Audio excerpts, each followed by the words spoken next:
பார்த்து மத்தவங்க அப்படியே வியக்க போறாங்க. உங்க வாழ்க்கை மற்றவர்களுக்கு பாடமாக அமையக்கூடிய காலகட்டமாக கடகராசிக்காரர்களுக்கு இந்த ஒரு மாத காலம் இனிதே மலர காத்திருக்கிறது. படிக்கிற குழந்தையா இருந்தா எப்படி படிப்பீங்க? வேற லெவல்ல படிப்பீங்க. கொஞ்சம் ஆனா ரொம்பலாம் என்ன சொல்றது டாப்பர் அப்படி ஏதோ ஒண்ணு நிறைய கற்பனா சக்தி அதிகரிக்க போயிடுது. அதனால நிறைய இந்த மொழி சார்ந்து இயங்கக்கூடியது கதை கவிதை எல்லாம் எழுதுவீங்க, அதுக்கெல்லாம் பிரைஸ் வாங்குவீங்க. இந்த தடவை நல்லா இருக்க போகுது. ஒரு மாதிரி என்ன சொல்றது பாட்டு பாடுறது கம் பண்றது அதான் சொல்றேன். ரொம்ப நாளுக்கு அப்புறம் குழந்தையா இருந்தாலுமே இந்த தடவை நிம்மதியா இருக்க போது பெருசா கவலைப்பட்டுக்க வேண்டிய அவசியம் இல்லை.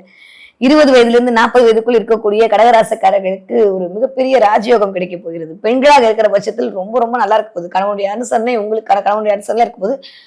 பட் இன்ட்டு போட்டு வச்சுக்கோங்க, கொஞ்சம் அப்படியே உப்பி அழகாக போறீங்க. அதனால ஆரோக்கியத்தில் மட்டும் கவனம் தேவை தேவை தேவை. கண்டிப்பாக காலையில் எழுந்து ஜிம்முக்கு போறது நடக்கிறது வாக்கிங் பண்றதெல்லாம் பண்ணீங்கன்னா இந்த சூரிய சனியுடைய அந்த தேவையில்லாத அந்த நெகட்டிவிட்டில இருந்து வெளில வந்துடலாம் முதல் 15 நாட்கள். Okay clear.